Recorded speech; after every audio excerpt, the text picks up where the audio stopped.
10 crazy spots wrestlers refuse but were forced to do. Damn. Let's watch. Is this on?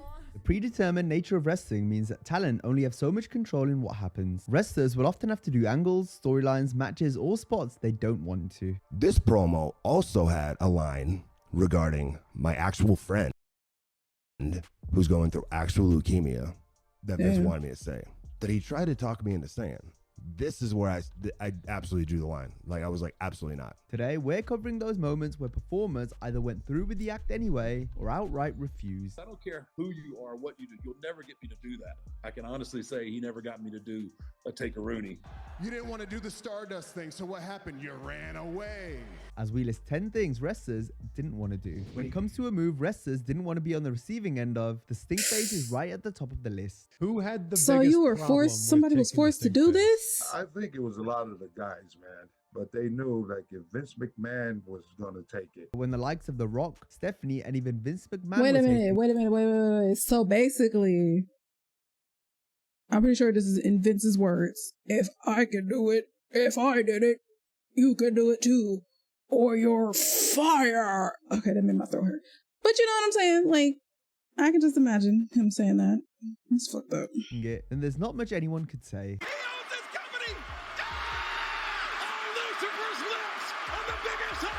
But he probably liked it though.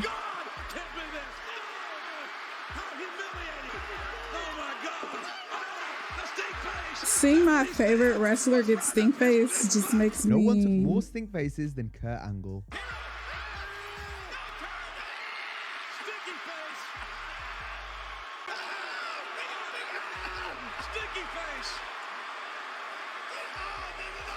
In fact, Angle received the move so frequently, you could almost believe Kurt was requesting to take it.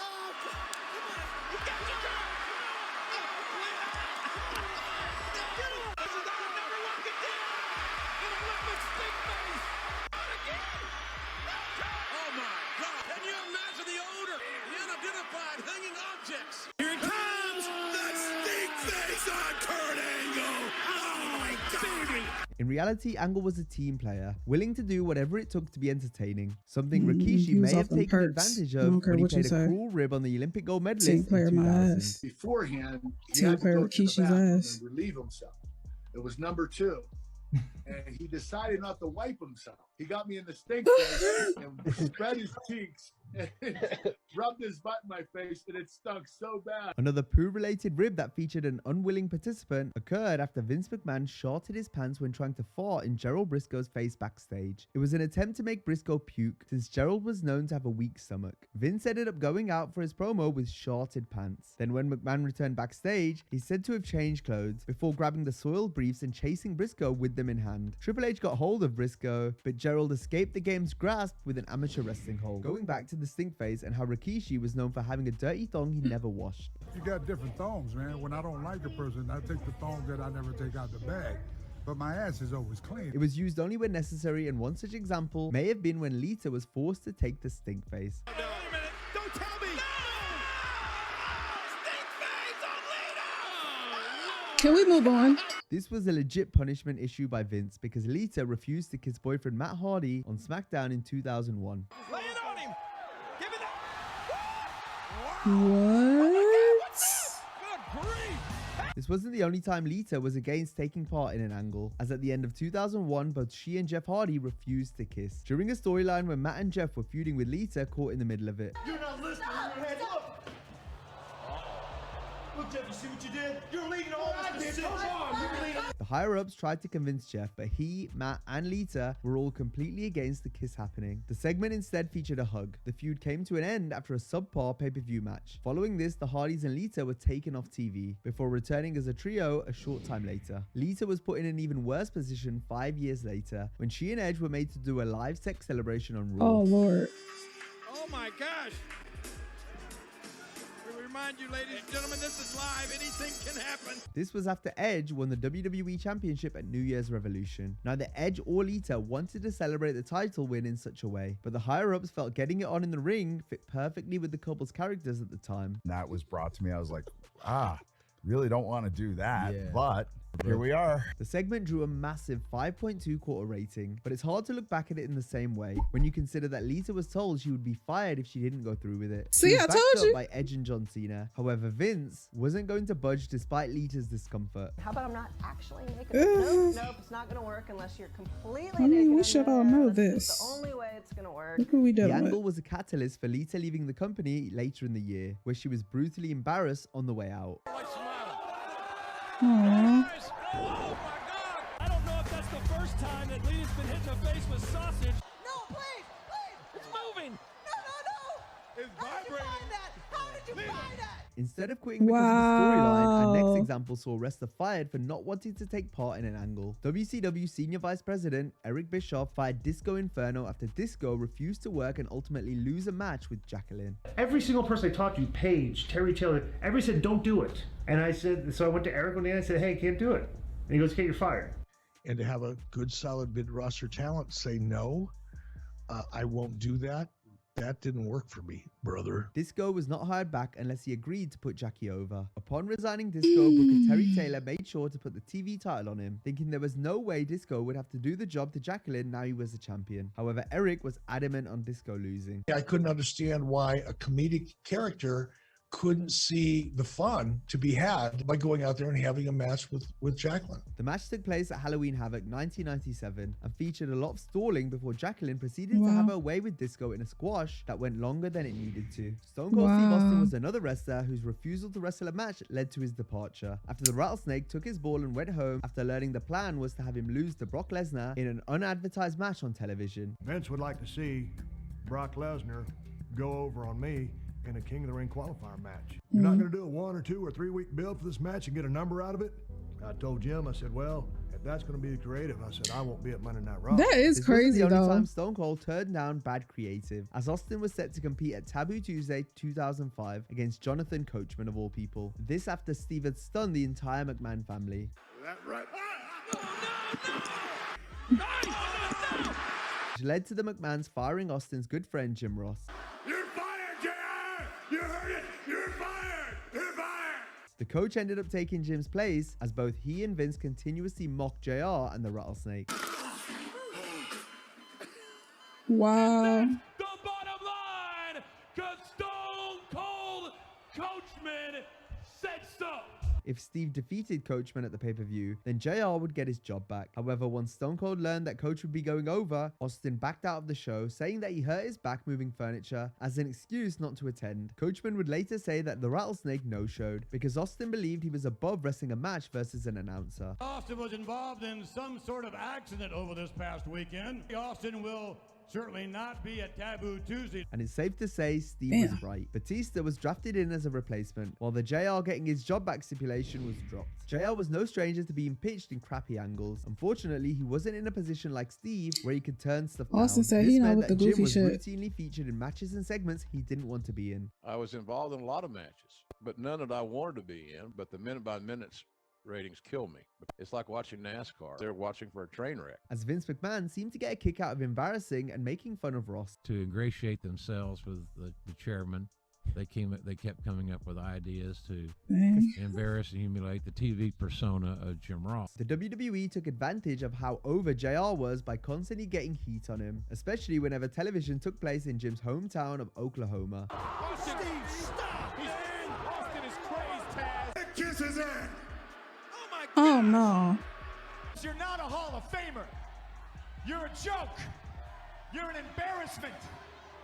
You're not a man. JR, you're fired. What?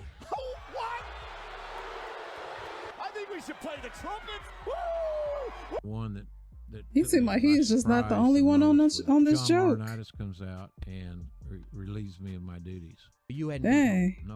And what do you want to format? Ross didn't like the fact he took TV time away from the talent and felt that any time he was put in the ring or beaten up, it was done as a hotshot angle to get cheap heat.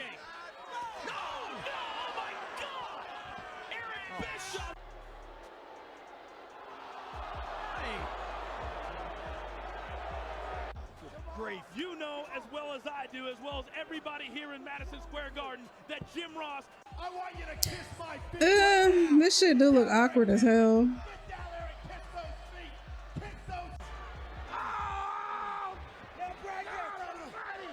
You look awkward. As much as JR didn't want to go through with the angles he did, he rarely turned anything down, unlike Mick Foley, who famously declined the opportunity to wrestle Vince McMahon at WrestleMania 17.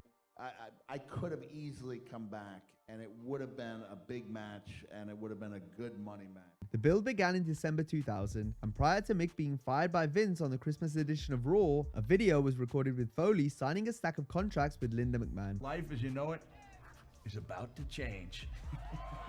Have a great show. It wasn't specified what the contracts were for. All that we were told in the video was that it meant Mick was able to appear in the WWF in some form even if he was fired. The tape aired on the Go Home show for WrestleMania 17, where it set up Mick to appear as the special referee for Shane McMahon versus Vince, a match Foley had originally been asked to appear in as Vince's opponent instead. It's possible the contract was supposed to pave the way for Mick to wrestle Vince, but the details were kept vague in case things didn't go ahead. Foley would have been game for the match at any other time. However, given the hardcore legend had only been retired for a year, Mick was still in the belief that he would never wrestle again. And I did not want to have that match with Vince because I could have sworn I was really retired. However, when you consider the fact that Foley ended up coming out of retirement and wrestling for another 8 years, you can see why Mick regrets turning down the Vince match. Next, we have a wrestler who regretted a spot in a match that he was forced into doing. We're talking about when Sid and Jeff Jarrett challenged Scott Steiner for the WCW title in what was initially a three-way at Sin 2001. Sid was known for his crazy character work, as opposed to ever climbing the turnbuckle. Oh my God! What happened to my car? Go back! Go back! What the hell? 22! Oh man! Why me? Why me? Why?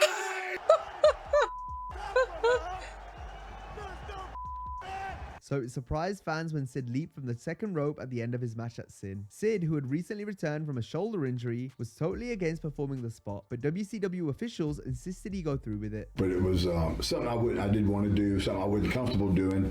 I'm not somebody flying off the top rope. Sid endured a brutal landing, snapping both the tibia and fibula. The wrestlers still tried to work spots with Sid before Steiner eventually pinned him to end the match. I came to him through the day and said, I just don't feel comfortable with that. And so they just wouldn't bend. I think I came down at an angle. And when I came at that angle, it was just enough to snap that part of the leg. Sid never wrestled regularly at a high level again following the injury. He later sued WCW for the incident and its aftermath, but the case was dismissed. Sid's leg break spot will live forever online as one of wrestling's most gruesome injuries. Much like the Kurt Angle segment where he stated what he wanted to do with Chappelle will go down as one of wrestling's most gruesome promos. Booker, I want to have sex with your wife. Bestiality. Why bestiality? Angle sex? wanted nothing what to does do that with mean? the bestiality I don't comment, care. or Don't the answer that entire question. Stalking Charmel's storyline in general. This was another That's not a case real where Vince question. Don't McMahon answer it. wanted to create outrageous television. Despite being uncomfortable with the angle, Kurt was incredibly entertaining throughout. Proof that no matter what angle was given, he was going to make it work. It was the worst angle I've ever done, worst storyline I've ever done. I did it anyway because I've always been a team player, but I was not comfortable.